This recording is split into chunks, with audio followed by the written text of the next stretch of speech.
Ce soir, Père, nous voulons t'entendre. Et nous te laissons ces instants pour que tu le prennes au contrôle. Seigneur, tu as envoyé ta parole et elle a guéri ton peuple.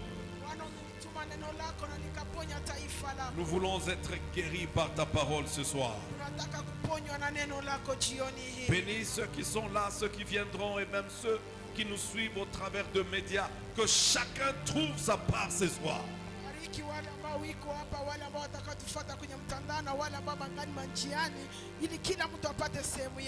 Je résiste à toute action de l'ennemi parmi nous au nom de Jésus. Toute œuvre de ténèbres, toute action démoniaque, tout ce qui contrecarre ta volonté et ton plan, je le détruis au nom de Jésus. Je déclare ta seigneurie. Jésus règne. Jésus règne. Jésus règne. Jésus règne. Jésus règne. Jésus règne. Jésus règne. Jésus règne. Jésus règne. Est-ce qu'on peut acclamer ce Jésus qui règne parmi nous? Alléluia. Alléluia. Merci Seigneur. 1 Samuel chapitre 10. Je lis le premier verset jusqu'au 8e. 1 Samuel chapitre 10. Verset 1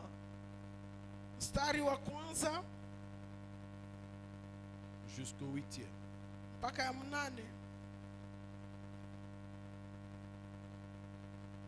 Nous lisons au nom de Jésus-Christ. Samuel prit une fiole d'huile qu'il répandit sur la tête de Saül. Ndipo Samueli akatua kichupa cha mafuta akayamimina kichwani pake. Il le baisa et dit: Akambusu akasema, l'Éternel n'est-il pas loin pour que tu sois le chef de son héritage? Je, Bwana kukutia mafuta uwe mkuu juu ya watu wake Israeli? Aujourd'hui, après m'avoir quitté, tu trouveras 2 hommes près du sépulcre de Rachel sur la frontière de Benjamin à Tselchat. Nawe utamiliki watu wa Bwana na kuwaokoa na mikono. Le verset 2. Utapoondoka kwangu leo, utakutana na wanaume wawili karibu na kaburi ya Raheli. C'est ça. Ils te diront: les ânesses que tu es allé chercher sont retrouvées, et voici ton père ne pense plus aux ânesses, mais il est en peine de vous. Nao watakwambia, punda hao uliokwenda kuwatafuta wameonekana. Natazama, baba yako ameacha kufikiri habari za punda, anafikiri habari zenu akisema. Et dit: que dois-je faire au sujet de mon fils? Nifanye nini kwa ajili ya mwanangu? De là, tu iras plus loin. Quelqu'un ira plus loin. Amen. Kisha utakwenda mbele kutoka hapo.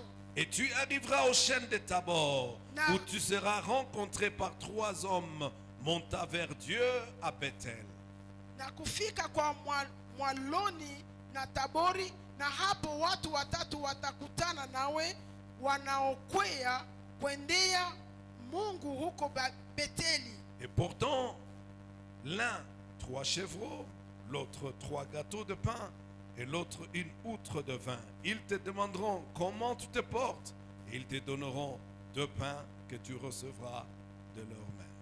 Mmoja anachukua wanambuzi 3, na mwingine anachukua mikate 3, na mwingine anachukua kiriba cha divai, nao watakusalimia na kukupa mikate 2, nawe utaipokea mikononi mwao. Ils te demanderont comment te portes-tu, et ils te donneront 2 pains que tu recevras de leurs mains. C'est ça le verset 4. Après cela, tu arriveras à Gibea Elohim, où se trouve une garnison de Philistins. Baada ya hayo utafika Gibea ya Mungu, hapo palipo na ngome ya Wafilisti. En entrant dans la ville, tu rencontreras une troupe de prophètes descendant du haut lieu, précédés des luttes de tambourins, de la flûte et de la harpe, et prophétisant eux-mêmes. Kisha itakuwa utakapofika mjini, utakutana na kundi la manabii wakishuka kutoka mahali pa juu, wenye kinanda na tari na kinubi na filimbi mbele yao, nao watakuwa wakitabiri. L'Esprit de l'Éternel te saisira, tu prophétiseras avec eux, et tu seras changé en un autre homme. Na roho ya Bwana itakujilia kwa nguvu, nawe utatabiri pamoja nao, nawe utageuzwa kuwa mtu mwingine.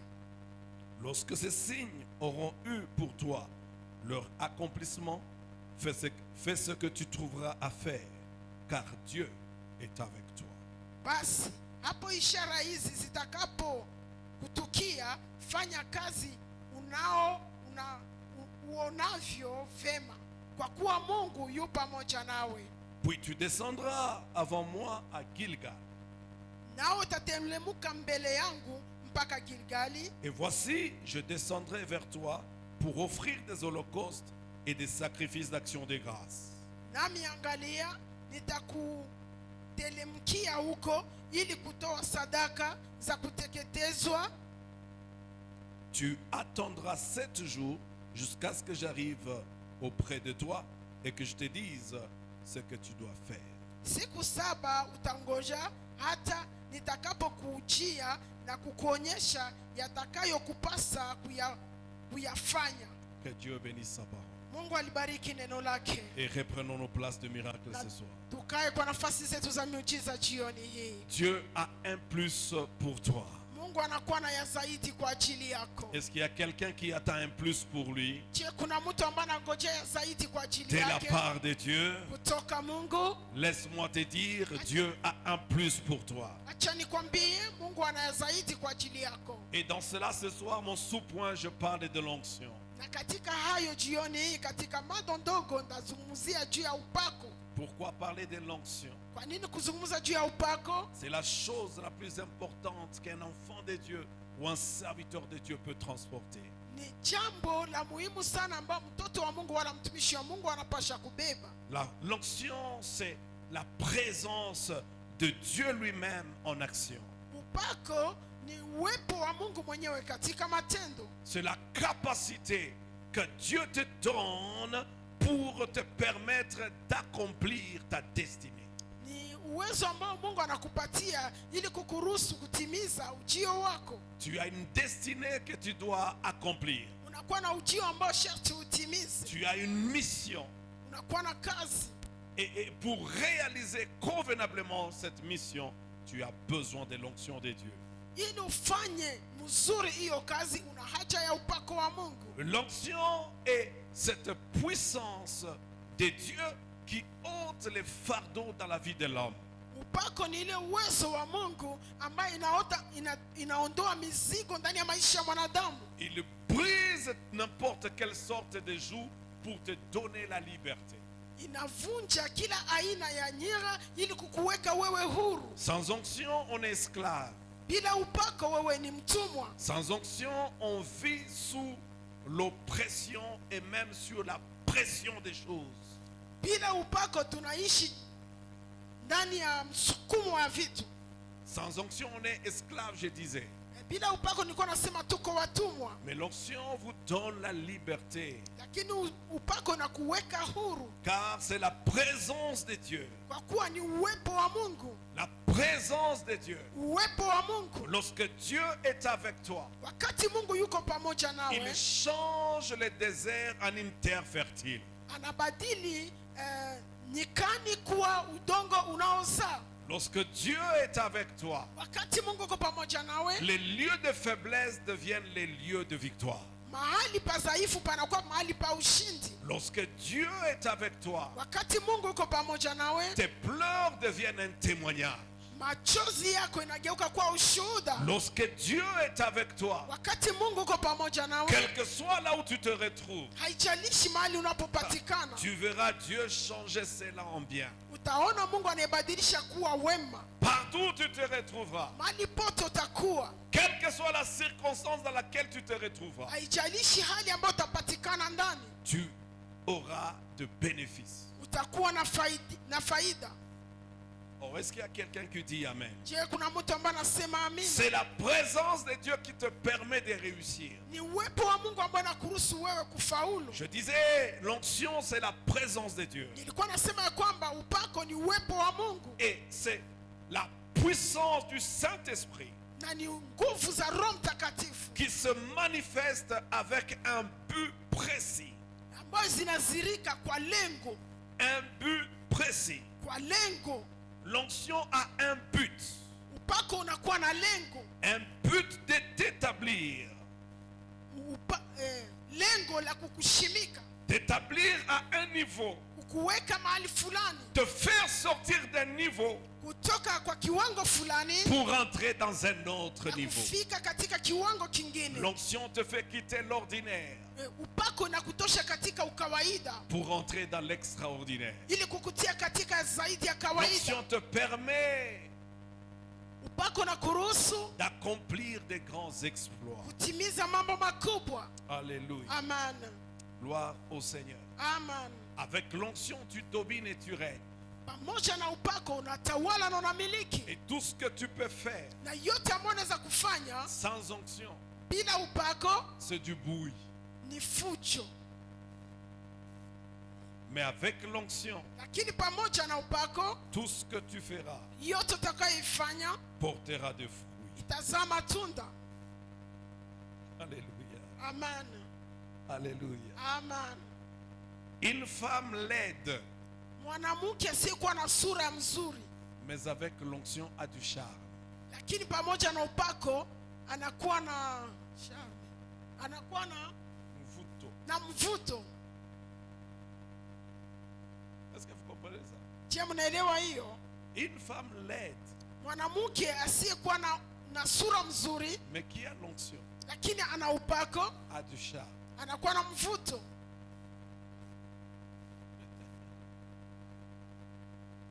Glory, hallelujah. Amen. Je voudrais dire que l'onction Nilitasema ya kwamba upako t'aidera à faire face à n'importe quoi sur la terre. itakusaidia kupambana na kila kitu chini ya dunia. Tu peux remporter face au combat, Unaweza shinda ndani ya vita, face aux compétitions, katika mashindano, car c'est un équipement céleste que Dieu te donne. kwa kuwa ni kitu ya kimungu ambayo Mungu anakupatia. Gloire au Seigneur. Amen. Tu ne peux pas arriver à faire grand chose sans onction de Dieu. Hauwezi kufikia kutenda mambo makubwa bila upako wa Mungu. Un chantre Mwimbaji qui a une belle voix, ambaye anakuwa na sauti nzuri mais qui n'a pas d'onction, lakini hana upako, chantera, ataimba mais ne nous édifiera pas. lakini hatatujenga.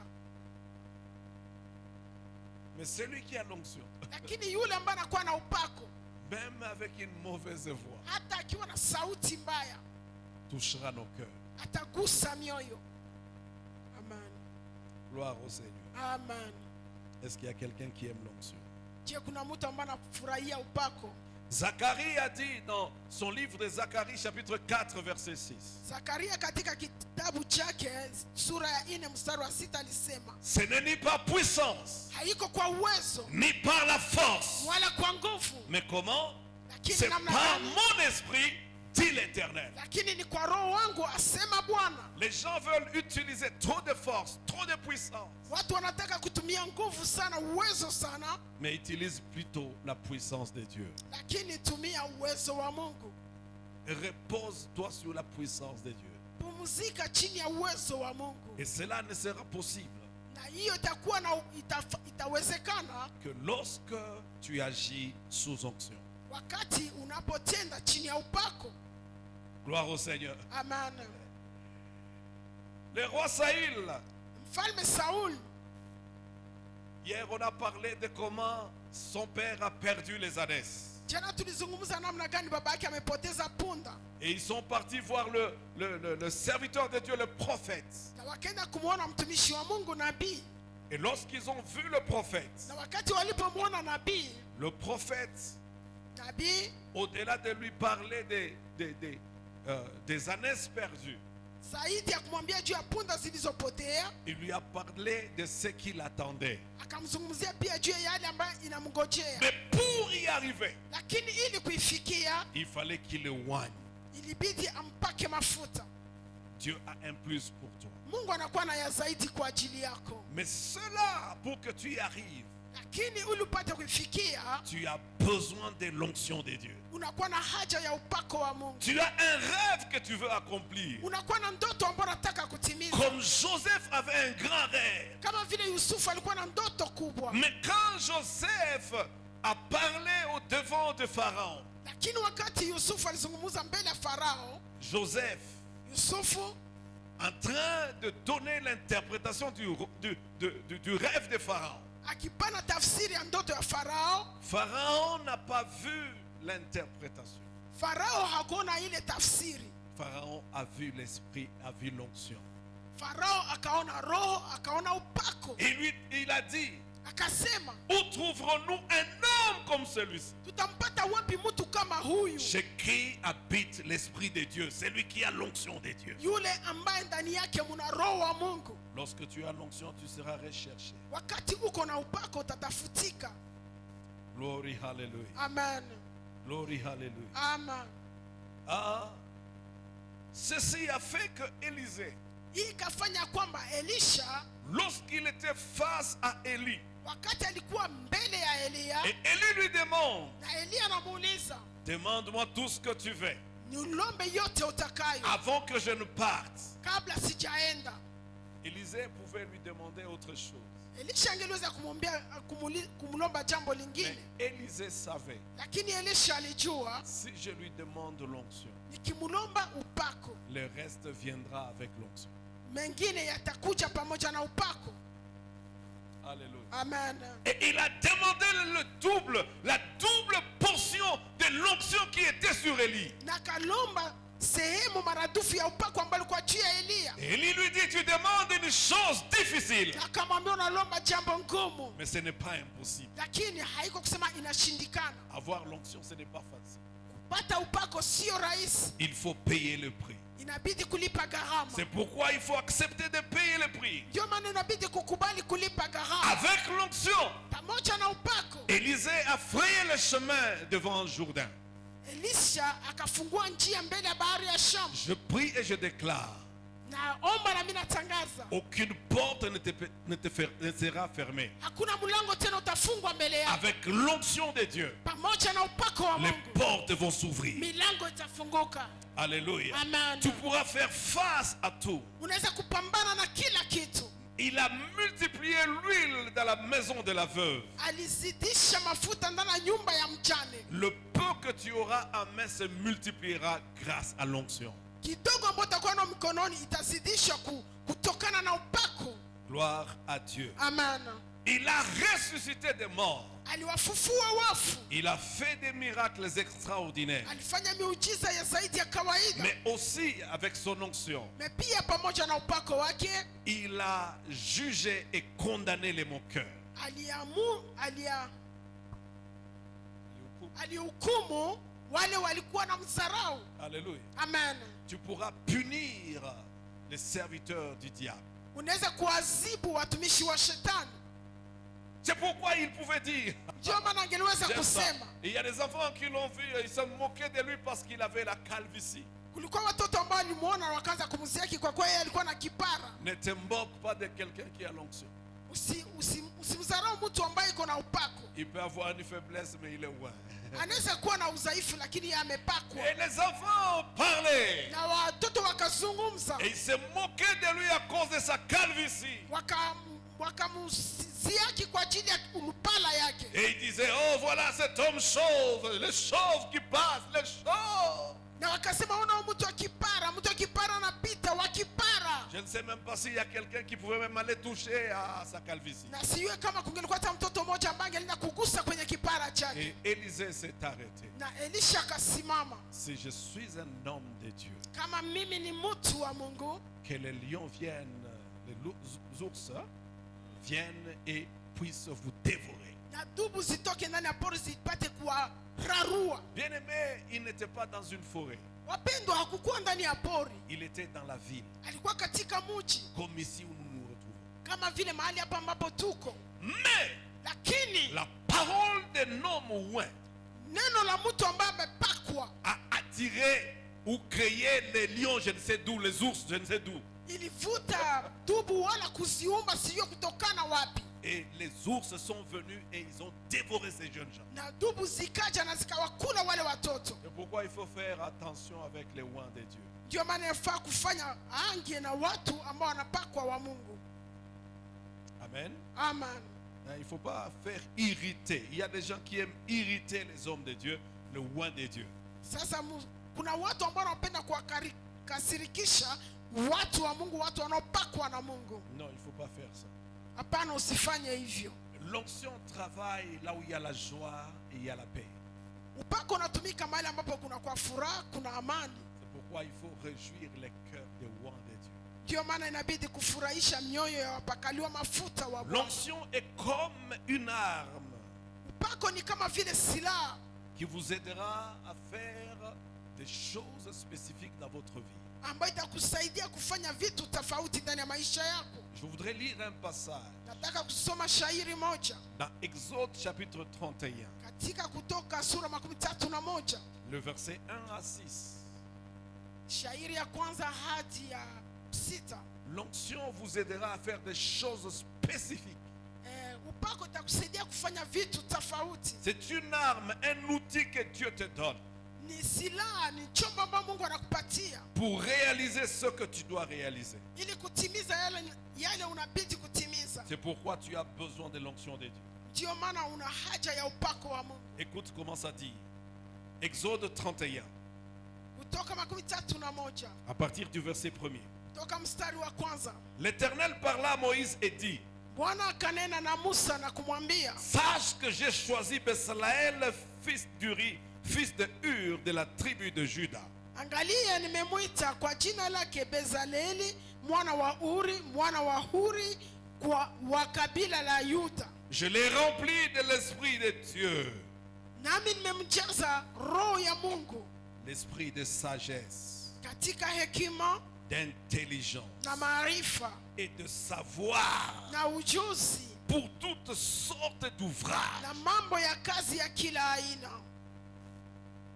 Pour chaque œuvre que tu es appelé à faire, Kwa kila kazi ambayo unaitwa kufanya, tu as besoin de l'onction, tu as besoin du Saint-Esprit. unakuwa na haja ya upako, una haja ya Roho Mtakatifu. Pour chaque œuvre, Kwa kila kazi. alléluia, Amen. tu as besoin de l'onction. Ce n'est pas seulement le pasteur qui a besoin de l'onction. Una haja ya upako, sio mchungaji tu ndio ana haja ya upako. Ce n'est pas seulement le chantre ou l'intercesseur. Haiko Le chantre, haiko tu l'intercesseur, l'évangéliste. waimbaji, Même waombaji, le commerçant wainjilisti, a besoin de l'onction. hata mfanyabiashara ana haja ya upako. Alléluia. Amen. L'enseignant a besoin de l'onction. Mwalimu ana haja ya upako. Il y a un enseignant qui entre seulement comme ça en classe. Les élèves ou les étudiants se fâchent et ils veulent même sortir. Kuna mwalimu ambaye anaingia tu auditoire hivi kisha pale wanafunzi wanasirika wanataka batoke. Il n'a pas encore enseigné, Hayafundisha, mais on le regarde seulement, on voit comme si, je ne sais pas, il est comme quoi là-bas devant. wanamuona tu na wanaona tu wanasema iko anafanana kama siwe nini pale mbele. Tu as besoin de l'onction pour attirer les gens à recevoir même l'enseignement que tu donnes à l'université. Una haja ya upako ili kuwavuta watu wapokee mafundisho ambayo unawapatia kwenye university. Alléluia. Amen. Il dit, je l'ai rendu capable de faire des inventions. Nasema nimemwezesha kutunga vitu. Même dans le laboratoire, on a besoin de l'onction. Hata katika laboratoire una haja ya upako.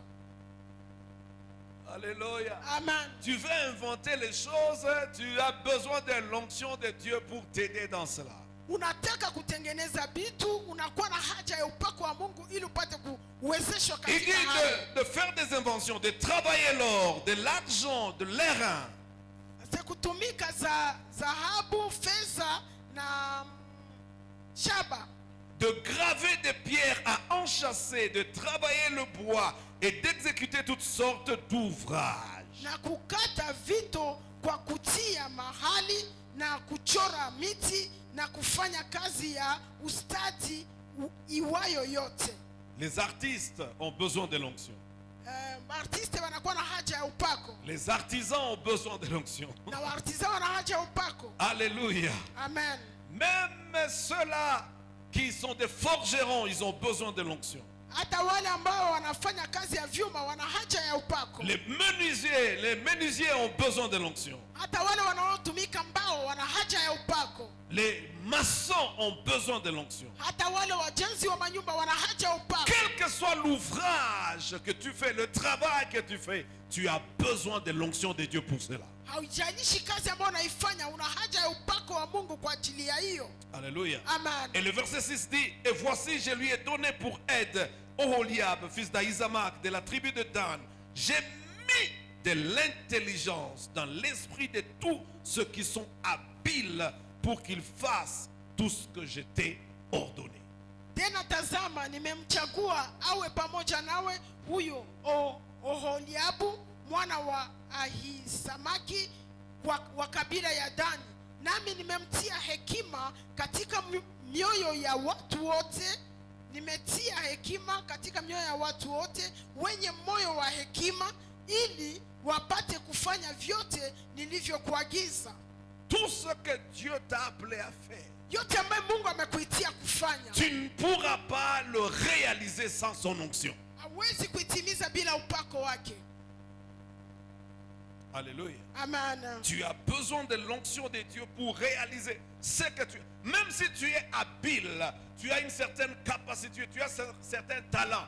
Pour que ce talent-là puisse fleurir, tu as besoin de l'onction de Dieu. Hata ukiwa mtu ambao unaweza, una ujuzi fulani, unakuwa na talanta fulani, ili ile kitu ipate kufanyikiwa, una haja ya upako wa Mungu. Pour toute mission, Kwa kazi yote, pour tout travail, kwa kila kazi, on a besoin de l'onction de Dieu.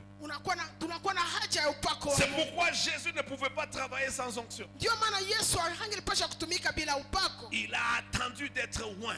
Alingojea apate kupakwa. Il était né de l'esprit. Alizaliwa kwa Roho. Il était rempli de l'esprit. Alikuwa na jazo wa Roho. Mais il devrait aussi être loin du Saint-Esprit Lakini pia alipasha kupakwa na Roho pour accomplir sa mission. ili kutimiza kazi Et yake. c'est là où il a dit, l'Esprit du Seigneur est sur moi. Na ndipo aliposema ya kwamba Roho wa Bwana yu juu yangu, Il m'a oint amenipaka pour annoncer la bonne nouvelle aux pauvres, ili kutangaza habari njema kwa pour maskini, guérir les malades, ili kuwaponya wagonjwa, pour envoyer libres les opprimés, ili kuwaweka huru wanaosetwa, que les aveugles recouvrent la vue. na vipofu wapate kuona. Tout ce que tu es appelé à faire, Yote ambayo umeitwa kufanya, tu ne peux pas le faire sans onction. hauwezi kuifanya bila upako.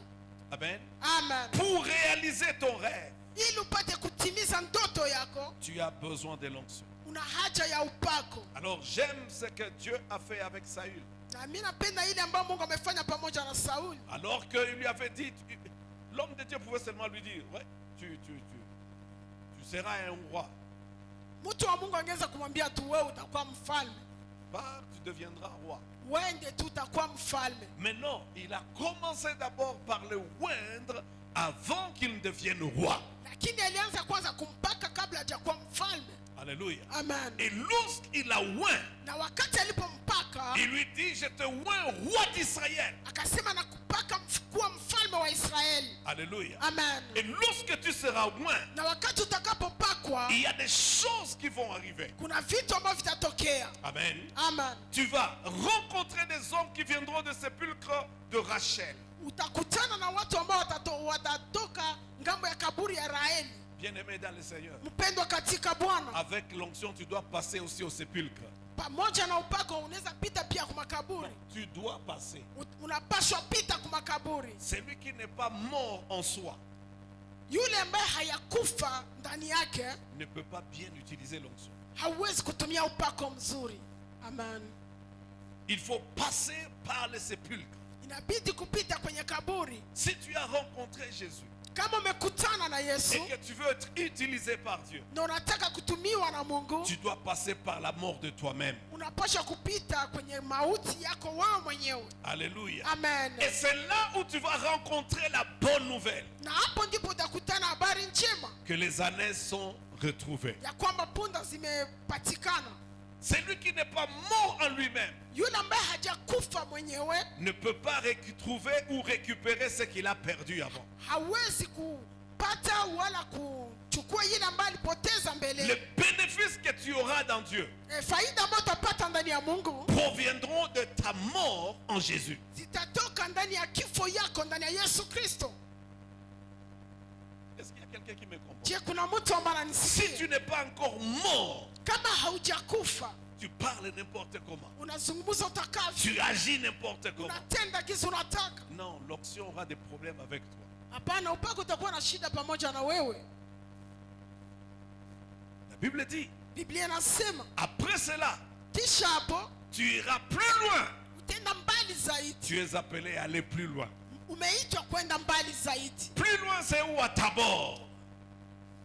Mbali zaidi ni wapi? Kwenye kifo yako. À Tabor, le mont Tabor. Huko Tabor, Alléluia. Le mont Tabor, mlima ya Tabor c'est le mont ou la montagne de la transfiguration, là où Jésus s'est changé. ni mlima wa kubadilishwa, ni mahali ambapo Yesu alibadilishwa. Si tu n'es pas passé par la mort, Kama ukupita kwenye kifo, tu ne peux pas arriver à Tabor. hauwezi kufika huko Tabor. Pour arriver à Tabor, Ili ufike Tabor, tu passes d'abord par le sépulcre de Rachel. unapita kwanza kwenye kaburi ya Raheli. Et lorsque tu passes par le sépulcre de Na Rachel, unapopita kwenye kaburi ya Raheli, tu dois aller plus loin. unapasha kwenda mbali zaidi. Chacun de nous doit aller plus loin.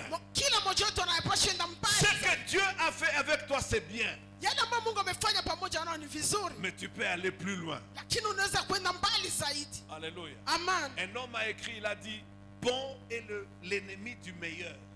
Mtu mmoja akaandika ya kwamba mzuri ni adui wa mzuri zaidi. Bon est l'ennemi du meilleur. Mzuri ni adui ya mzuri zaidi. Si tu te satisfais du bon, Kama unatosheka na mzuri, tu n'atteindras jamais le meilleur. hautafikia mzuri zaidi. Lorsque tu vois le bon, Wakati unapoona wema, tu dois te dire que ce qui est bon, c'est bon pour l'instant, unasema yale ambayo ni mzuri sahi, mais je dois aller plus loin, je dois viser plus loin. lakini inapaswa enda mbali zaidi, ni sharti ni lenge mbali zaidi. Je prie que tu aies une grande vision. Naomba kwamba upate kuwa na maono makubwa. Tu peux aller plus loin Unaweza kwenda mbali zaidi, parce que Dieu a un plus pour toi. kwa kuwa Mungu anakuwa na ya zaidi kwa ajili Ne yako. reste pas à un niveau statique. Usibakie mahali pamoja, Tu peux progresser encore plus. unaweza kuendelea tena zaidi. Dieu peut faire encore plus avec toi. Mungu anaweza kufanya tena zaidi Dieu a pamoja encore nawe. de grandes révélations à te donner. Mungu anakuwa na ufunuo ngoro mkubwa wa Dieu peut kukupatia. encore te révéler d'autres choses. Mungu anaweza kufunulia tena mambo Ce mengine. que tu as déjà eu n'est rien par rapport à ce que Dieu réserve pour toi. Yale ambayo tayari umepata haiko kitu Oh, kulingana na yale tu ambayo dois Mungu aller plus loin. unapasha enda Je mbali dis, tu zaidi. dois aller plus loin. Sema unapasha enda mbali zaidi. Comme Jésus est parti à la montagne de la transfiguration. Kama vile Yesu alienda kumlima wa kubadilishwa, Et ce jour-là, les apôtres l'ont vu dans une autre dimension. na hiyo siku mitume wakamwona katika kiwango kingine. Alléluia. Amen. Il était transfiguré. Alibadilishwa, Il a changé d'aspect. akabadilisha hali, Et même ses vêtements aussi ont été changés. Il devient éblouissant. hata mavazi yake pia akabadilisha, yakaangaa sana. Et la Bible dit, Na Biblia inasema lorsqu'il a quitté cette montagne, alipotoka kwenye huo mlima, il a rencontré des gens qui parlaient, akakutana watu ambao walikuwa qui wanazungumza, murmuraient au bas de la montagne. ambao walikuwa wanazungumza hapa kwa Oh, chini ya tu mlima. dois dépasser les gens qui murmurent. Unapasha kuwatambuka watu ambao wanazungumza. Les gens qui parlent trop, watu ambao wanasema sana, ils font de bruit parce qu'ils n'ont rien, wanafaa fujo kwa kuwa hawana parce lolote, qu'ils ne font rien. kwa kuwa wafanye lolote. Tu dois faire quelque chose. Unapasha kufanya jambo moja. Alléluia. Amen. Et quand Jésus est arrivé là-bas, Na wakati Yesu alipofika hapo, il a trouvé des gens qui ont échoué. akakuta watu ambao wameshindwa. Tu sais, si tu rencontres quelqu'un qui a échoué, Unaona mpendo, kama nakutana mtu ambaye ameshindwa, il va te décourager dans tout ce que tu veux faire. atakuvunja moyo katika yote ambayo unataka kufanya. Ce n'est pas parce que tu as échoué que tout le monde devrait échouer. Haiko juu wewe ulishindwa ndio watu wote unawapaswa washindwe. Va plus loin. Wende mbali zaidi. Va comment? Plus loin. Mbali zaidi. Va à Tabor. Wende Tabor. Sois transformé. Ubadilishwe. Lorsque tu reviendras, Wakati utakaporudi, plein de puissance et d'onction, ukiwa na nguvu na upako tele, tu lèveras les défis. Ondoa changamoto. Ceux-là qui ont échoué Wale ambao walishindwa verront en toi wataona ndani yako quelque chose de nouveau. jambo jipya. Les apôtres étaient là, les disciples de Jésus ne pouvaient pas chasser ces démons. Wamitume walikuwa bali wanafunzi wa Yesu hawangeweza kufukuza hiyo mapepo. Mais lorsque Jésus est arrivé, Lakini wakati Yesu alifika, cet homme, le père de cet homme, de ce démoniaque, il a pensé que Jésus était comme ses disciples. baba yake ya ule mtu wa mapepo alifikiria kwamba Yesu yuko kama vile wanafunzi Il lui wake. dit, si tu peux, Akamwambia kama unaweza, fais quelque chose. fanya jambo. Oh, tu ne sais pas à qui est-ce que tu parles. Haujui nani ambaye unazungumza naye. Jésus lui dit, si tu peux, Yesu akamwambia kama unaweza, si tu peux, kama unaweza, tout est possible à celui qui croit. yote yawezekana kwa yule anayeamini. Si tu as la foi, Kama una imani, tu dois faire un pas de plus. unapaswa fanya hatua ya zaidi. Si tu as la foi, Kama una imani, tu ne resteras pas à un endroit. hautabaki mahali Tu pamoja. dois percer et percer encore. Unapaswa kupenya tena kupenya zaidi. Parce que Dieu a un plus pour Kwa toi. kuwa Mungu anakuwa na ya zaidi kwa ajili yako. Alléluia. Amen. Là, alléluia. Amen. À Tabor, Huko Tabor il y avait 3 hommes kulikuwa watu watatu qui avaient des chevaux, ambao 3 chevaux, walikuwa na mbuzi 3 pains tatu na mikate tatu et du vin. na divai. On n'a pas le temps de parler de ces choses. Hatuna wakati ya kuzungumza juu ya hivi Ce vitu, que je sais lakini yale ambayo najua est qu'il lui a dit, ya kwamba walimwambia lorsque tu rencontreras ces gens, utakapokutana wale watu ils vont te donner 2 pains. watakupatia mikate Et mbili on lui a donné du pain. na wakampatia mkate. Quand tu entres dans ce niveau, Wakati unaingia katika ile viwango, tu auras aussi la faveur. utapata pia kibali. Il y a des gens qui ont besoin de la faveur. Kuna watu ambao wana haja ya kibali. Alléluia. Amen. Quelqu'un qui a 3 Mtu ambaye anakuwa na iko na tatu, pains, iko na mikate tatu, il te donne 2 et il reste avec 1 pain. anakupatia mbili, anabaki na mkate moja. Ce n'est pas facile. Haiko rahisi. Il pourrait peut-être te donner 1 et rester avec 2. Angeliweza wenda kukupatia moja naye abaki na mbili. Mais il te donne 2, lui il reste avec 1. Ça c'est la faveur.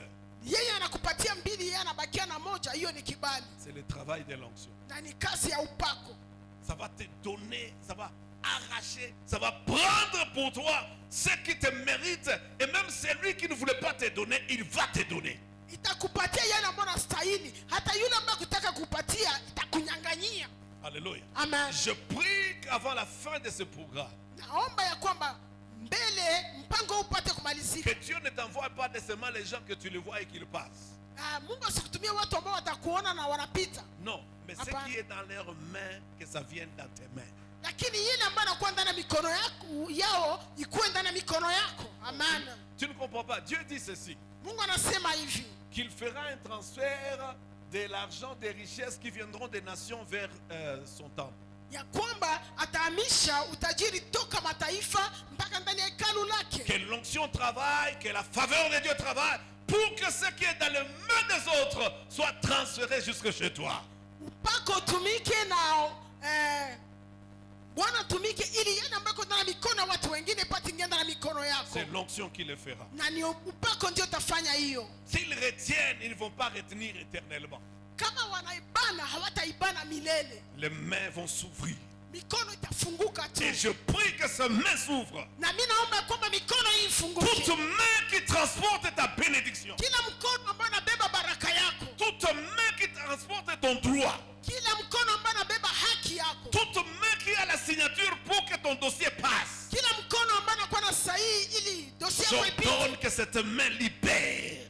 naomba naamuru kwamba ile mkono ipate kuachiliwa, J'ordonne que cette main libère ce qui est à toi. naamuru kwamba ile mkono iachilie ile iliyo C'est ta yako. façon de dire amen qui ne me plaît pas. Ni namna kwa kusema amina ndio inifurahishe.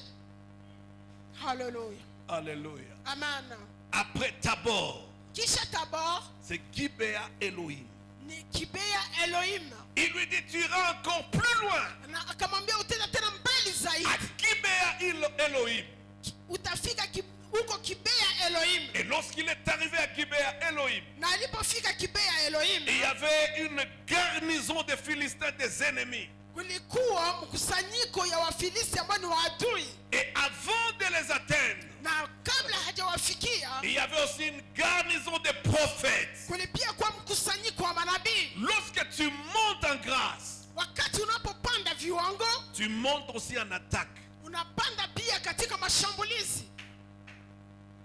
Est-ce qu'il y a quelqu'un qui comprend? Je, kuna mtu ambaye anaelewa? Lorsque tu montes en grâce, Wakati unapoinuka katika neema, tu montes aussi en attaque. na unapanda pia katika Tu mashambulizi. demandes que Dieu te lève et te bénisse. Unaomba kwamba Mungu akuinue na kubariki.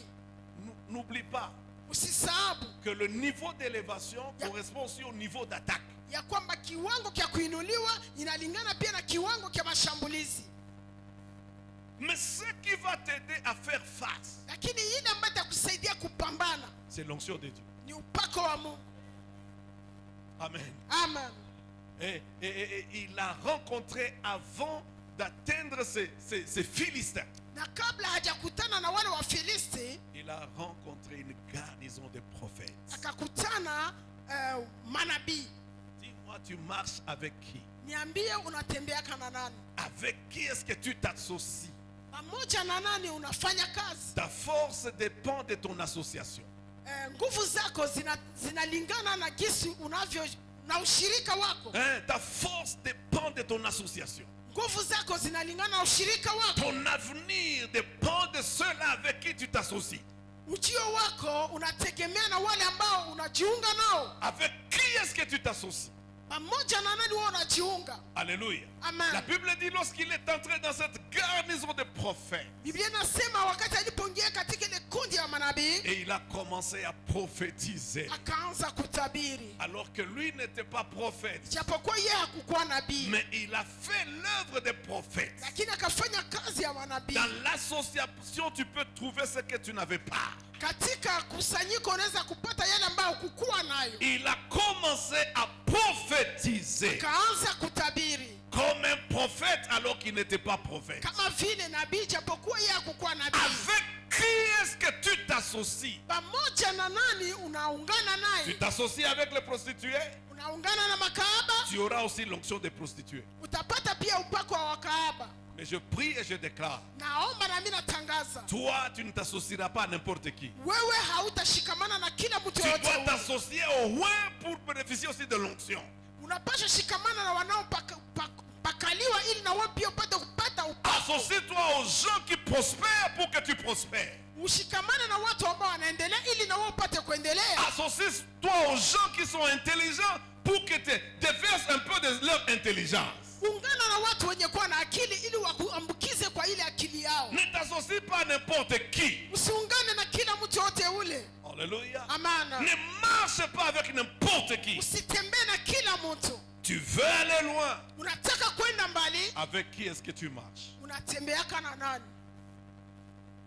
Amen. Amen. Et après cela, Na kisha hapo l'homme de Dieu lui dit, mtu wa Mungu akamwambia, maintenant, sasa puisque l'Esprit de Dieu est venu sur toi, kwa kuwa roho wa Mungu amekuja juu yako et il t'a transformé, tu es devenu un autre homme. na amekubadilisha, umefanyika kuwa mtu mwingine, Va faire tout ce que tu as à faire. uende ufanye kila ambacho utaweza Quand tu kufanya. as l'onction, tu fais tout ce que tu veux. Wakati una upako unafanya yote unataka Et kufanya, quand tu le fais, na wakati unapoifanya c'est Dieu qui se manifeste avec toi. ni Mungu ndiye anazirika pamoja nawe. Gloire au Seigneur. Amana. Tu fais tout ce que tu veux. Ufanye yote utakayo, Parce que tu ne le fais pas seul. seul. kwa kuwa huifanye Tu mwenyewe, le fais avec Dieu. unaifanya pamoja na Et Mungu, tout ce que tu fais avec Dieu réussira. na yote utakaifanya pamoja na Mungu Oh, itafanyikiwa. je proclame que tu réussiras. Natangaza ya kwamba Je utafanyikiwa. proclame que tu ne seras pas comme les autres. Natangaza ya kwamba hautakuwa kama Je wengine. proclame que tu ne seras pas comme les autres. Natangaza ya kwamba hautakuwa Tu kama wengine. n'échoueras pas comme les autres. Hautashindwa kama wengine. Quelle que soit la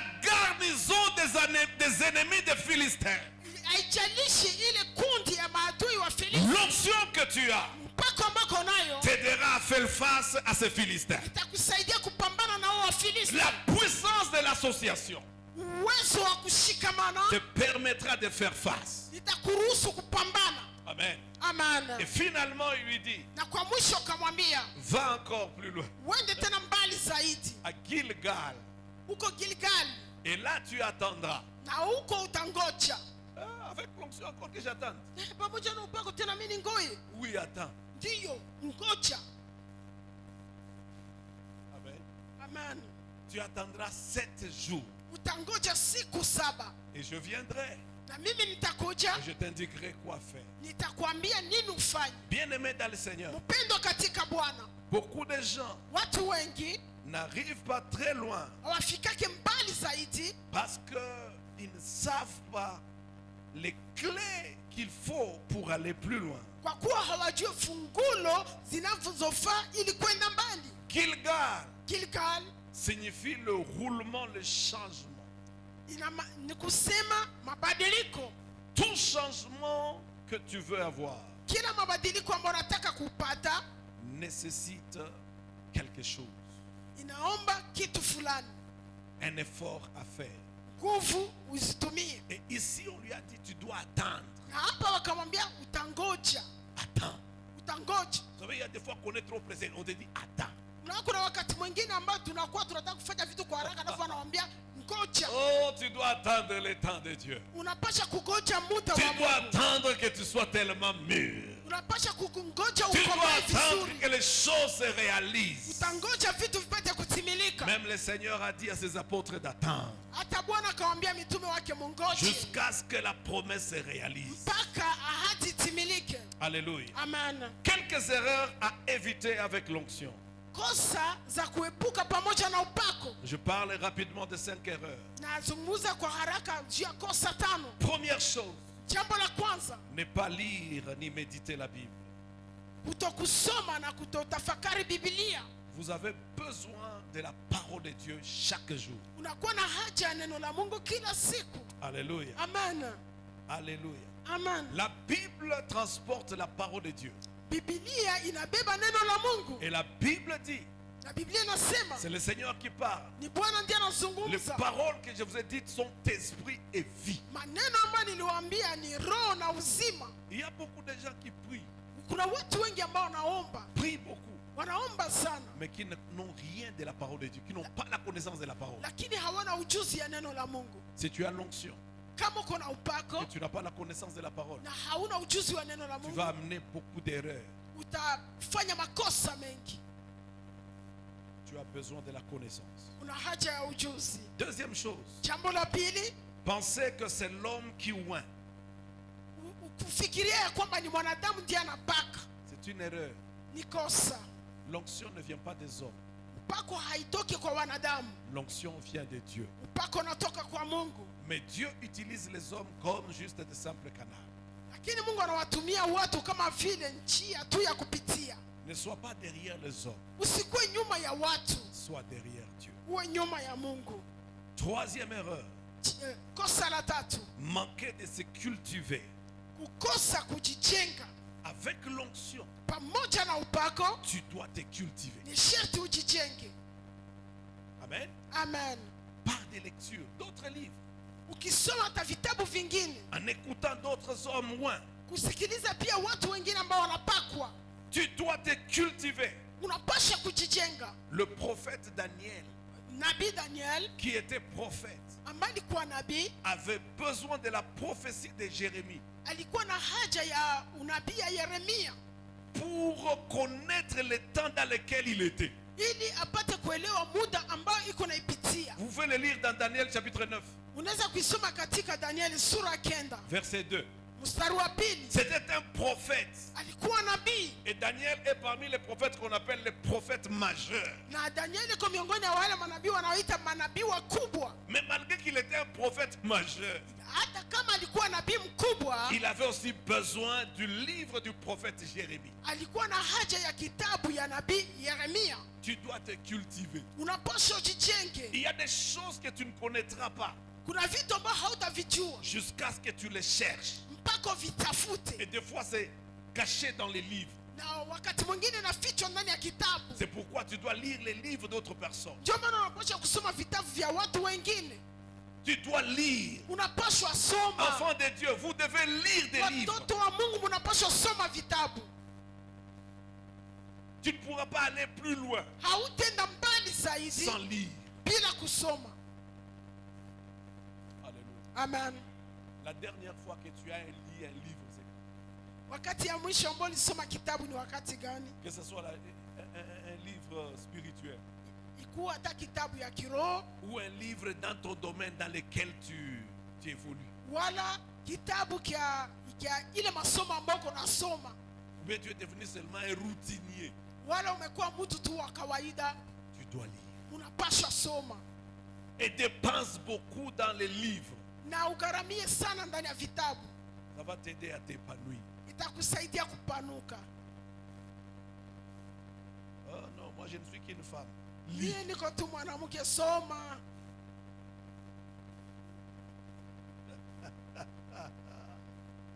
La Bible dit à l'esprit ajouter la connaissance. Biblia inasema kwa roho ongeza ujuzi, Et l'esprit de Dieu c'est un esprit de connaissance. Tu as l'esprit de Dieu, tu dois chercher la connaissance. na roho ya Mungu ni roho ya ujuzi. Una roho ya Mungu, unapaswa tafuta ujuzi, Et la connaissance a un prix. On achète la connaissance. na ujuzi una gharama yake. Mtu anauzaka ujuzi. Est-ce qu'il y a quelqu'un qui comprend ça? Amen. Tu veux la connaissance, tu dois la chercher, tu dois l'acheter. Unataka ujuzi, unapaswa kuitafuta, unapaswa kuiuza. Quatrièmement, ne pas faire des études approfondies de la parole. Ya ine kutokufanya utafiti vinaganaga vya neno la Mungu. Tu dois chercher à comprendre, entrer en profondeur de la parole. Unapaswa kutafuta kujua, kuingia vilindini ndani ya neno la Mungu. Plus tu médites la parole, plus tu gagnes. Jinsi unavyotafakari neno la Mungu, zaidi Tu peux unafaidia. passer des temps et des temps face à la parole, en méditant la parole.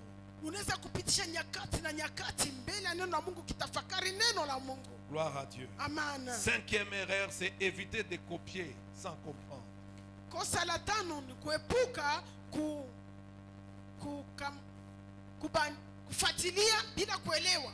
La maladie de beaucoup de gens, beaucoup de chrétiens, beaucoup de serviteurs de Dieu, ils copient n'importe quoi. Magonjwa ya watu wengi, Wakristo wengi, watumishi wa Mungu wengi wanakuwa wanafuatilia kila kitu. Ne copie pas.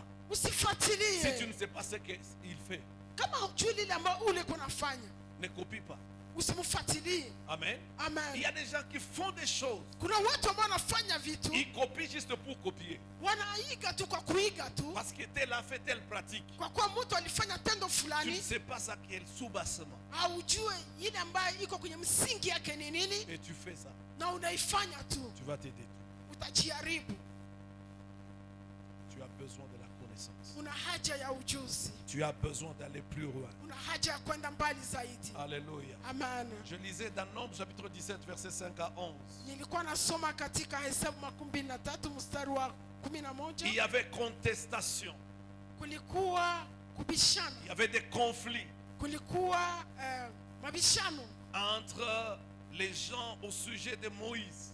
katikati ya watu kuhusu Musa, Parce que Dieu venait de frapper Korah, Dathan et Abiram à cause de leur rébellion. kwa kuwa Mungu alimemaliza kupiga Kora, Dathan na Abiram kwa ajili ya uasi wao, Et alors les gens ont commencé à parler. na watu wakaanza kusema, Oh, est-ce que c'est seulement Moïse? Est-ce que c'est seulement Moïse? Dieu parle avec tout le monde. Dieu peut faire avec tous. Dieu a dit.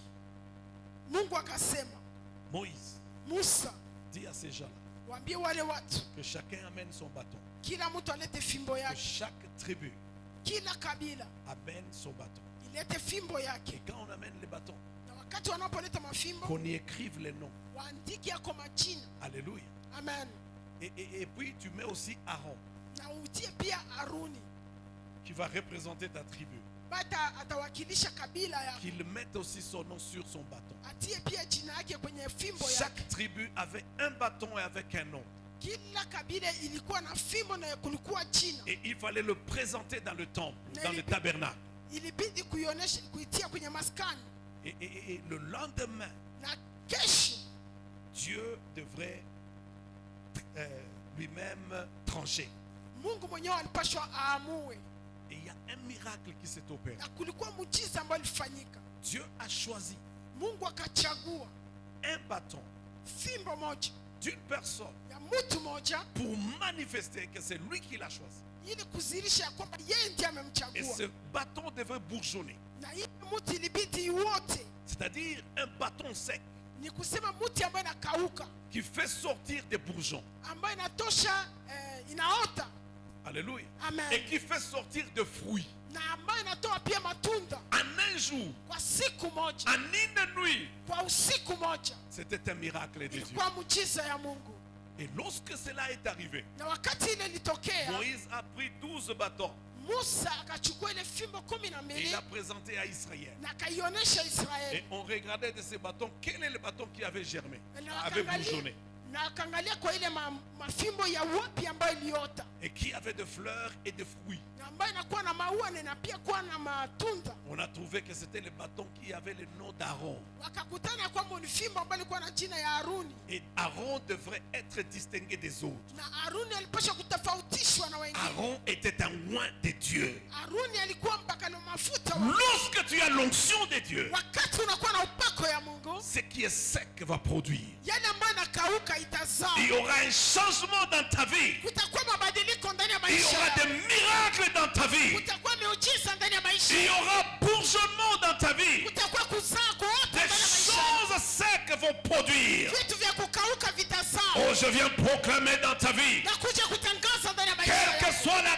contestation, Haijalishi mabishano, quels que soient les conflits, haijalishi ugomvi, quel que soit le bruit, haijalishi fujo, Dieu va trancher. Mungu ataamua. L'onction va trancher. Upako utaamua. Ne fais pas trop de bruit avec les gens. Usifanye fujo mingi Ne pamoja na fais watu. pas trop de discussions avec les gens. Usibishane sana na watu. Entrez en action. Ingia kwenye matendo. Que l'onction tranche. Upako uamue. Que tu portes de fruits. Upate kuzaa matunda. Que tu fasses la différence. Ufanye tofauti. Il y aura la différence. Utakuwa tofauti. Un homme ou une femme ou te fait la différence. Mwanamke anayepakwa, mume anayepakwa. Oh, je proclame ce soir, tu feras la différence. Tangaza jioni utafanya tofauti. Dieu a un plus pour toi. Mungu anakuwa na ya zaidi kwa ajili Tu yako. feras la différence. Utafanya tofauti. Cette année est une saison particulière. Huu mwaka ni majira Les tofauti. choses de Dieu ne sont pas finies. Kazi, Les choses de Dieu ne sont pas vitu finies. vya Mungu haviyaisha. Dieu a prévu de grandes choses pour toi. Mungu ameandaa vitu vikubwa kwa ajili yako. Tu feras la différence. Utaona tofauti. L'onction de Dieu est là. Upako wa Mungu uko hapo. Tu peux agir avec ça. Unaweza kufanya kazi Et pamoja tu nayo. feras la différence. Na utaona tofauti. Quel que soit le domaine dans lequel tu évolues, Haijalishi kiwango ambao uko unatumika ndani. je déclare, tu feras la différence. Natangaza kwamba utafanya tofauti. C'est ma saison de moisson abondante et de faveurs extrêmes. Ni majira yangu ya mavuno makubwa na Je kibali. ferai la différence. Nitafanya tofauti. Est-ce qu'il y a quelqu'un qui comprend qui fera la Je, différence? kuna mtu ambaye anaelewa kwamba atafanya Dans cette tofauti. saison, tu feras la différence. Majira haya utafanya Dans tofauti. cette saison, tu feras la différence. Majira haya utafanya Dans tofauti. cette saison, finiront les contestations. Katika majira haya mabishano utamalizika. Tu feras l'impossible. Utafanya siyowezekana. Ce que d'autres n'ont pas pu faire. Yale ambao wengine wakuweza Dans le kufanya domaine dans lequel tu es. katika kazi ambao uko Ce ndani. n'est pas seulement le domaine spirituel, Haiko tu katika kiwango mais kazi ya dans kiroho. n'importe quel domaine. Hata katika kila kazi yoyote ile Tu feras la différence. utafanya tofauti. Que Dieu te bénisse. Mungu akubariki. Que Dieu te bénisse. Mungu akubariki. Que l'onction de différence descende sur toi. Upako wa utofauti ushuke Que juu yako. l'onction de différence descende sur toi. Upako wa utofauti tofauti ushuke juu et yako que tu sois différent na ukuwe tofauti et que tu accomplisses des choses différemment des autres, na utimize vitu tofauti na tu wengine, feras la différence. utafanya tofauti. Que Dieu te bénisse. Mungu akubariki. Je disais que Dieu te bénisse. Bwana sema Mungu Je akubariki. disais que Dieu te bénisse Sema Mungu akubariki. et qu'il t'amène encore plus loin, Na kupeleke tena mbali zaidi. plus loin Mbali dans zaidi la transformation katika en kubadilishwa. faisant la différence. Ukifanya tofauti. Lève-toi là où tu es. Simama mahali ulipo. Déclare, je ferai la différence. Tangaza nitafanya tofauti. J'irai plus loin Nitaenda mbali parce zaidi. que mon Dieu a plus pour moi. Kwa kuwa Mungu wangu anakuwa na Mon zaidi Dieu kwa ajili a yangu. plus pour moi. Mungu wangu ana zaidi kwa ajili yangu. J'irai plus loin. Nitaenda mbali zaidi. Élève ta voix et prie. Inua sauti yako na Ta uombe. prière d'aujourd'hui, c'est la déclaration. Maombi kwa siku ya leo ni matamko. Ta prière d'aujourd'hui, c'est la déclaration. Maombi kwa siku ya leo ni Tu ne matamko. demandes pas, mais tu déclares. Auombe lakini unatamka. Tout ce que tu déclares va arriver. Yote ambayo utatamka itafika. Tu es Itokee. appelé à faire la différence. Unaitwa kufanya tofauti. Tu es appelé à aller plus loin. Unaitwa kwenda mbali Tu zaidi. produiras et tu produiras plus. Utazaa na utazaa Tu zaidi. produiras et tu produiras plus. Utazaa na utazaa Tu zaidi. produiras et tu produiras plus. Utazaa na utazaa Tu zaidi. produiras et tu produiras plus. Utazaa zaidi. Tu iras plus loin. Utaenda mbali Tu zaidi. iras plus loin. Utaenda mbali Est-ce qu'il zaidi. y a quelqu'un qui déclare? Je, kuna mtu ambaye anatamka La puissance dans la déclaration. uwezo wa mtamko, La puissance dans ta parole. uwezo wa neno. Alléluia. Haleluya! La vie et la mort sont au pouvoir de la langue. Uzima na kifo iko kwenye uwezo wa La ulimi. vie et la mort sont au pouvoir de la langue. Uishi na kufa iko kwenye uwezo wa ulimi. Quiconque l'aime en mangera le fruit. Kila mtu ambaye anaifurahia na kula matunda yake. Mange le fruit de ta langue. Kula tunda ya ulimi wako. Tout ce que tu déclares arrivera. Yote ambayo unatamka itafika. Lorabo shakarabo shitera. Haleluya! Yandarabasi ketabeba soto. Glory, hallelujah.